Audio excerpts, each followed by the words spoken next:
नमस्कार, मी doctor Janhavi Palvitkar, fertility consultant, Progenesis fertility centre Pune. आज आपण जाणून घेणार आहोत IUI आणि IVF प्रक्रियेबद्दल. या दोन्ही प्रक्रिया गर्भधारणेसाठी केल्या जातात, पण या दोन्ही प्रक्रियेमध्ये काही महत्त्वाचे फरक आहेत. IUI या प्रक्रियेमध्ये हस्बंडचं सीमन सॅम्पल वॉश करून प्रोसेस करून एका कॅथेटरमध्ये कॉन्सन्ट्रेट केलं जातं आणि हे महिलेच्या गर्भाशयात सोडलं जातं ओव्ह्युलेशन पिरियडच्या दरम्यान. यामध्ये गर्भधारणा शरीराच्या आत होते. ही सिंपल व कमी खर्चिक प्रक्रिया आहे, पण ह्याचा यशाचा दरही कमी आहे.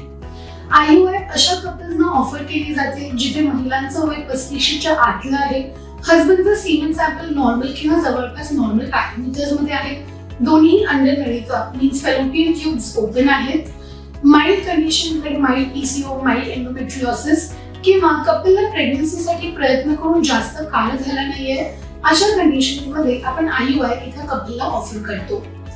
IUI जरी सिंपल प्रक्रिया असेल, पण ह्याचा सक्सेस रेट कमी असल्यामुळे आपण IUI मॅक्झिमम 2 किंवा 3 वेळा असं करायला सांगतो.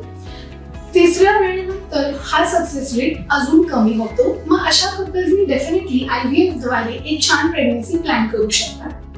IVF या प्रक्रियेमध्ये स्त्री बीजांचं आणि शुक्राणूंचं एकत्रीकरण लॅबमध्ये केलं जातं.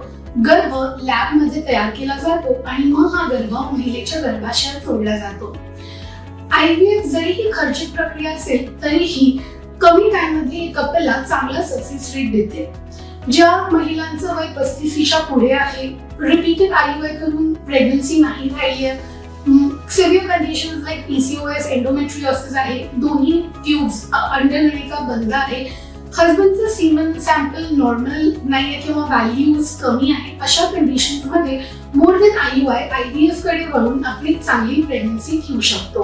IVF या दोन्ही प्रक्रियेमध्ये जरीही काही फरक असेल, आपल्याला आपलं प्रॉपर डायग्नोसिस निदान करून प्रॉपर इव्हॅल्युएशन करून दोन्ही प्रक्रियांबद्दल डिटेलमध्ये जाणून घेऊन आपण आपल्यासाठी एक व्यवस्थित प्रेग्नन्सी प्लॅन करू शकतो.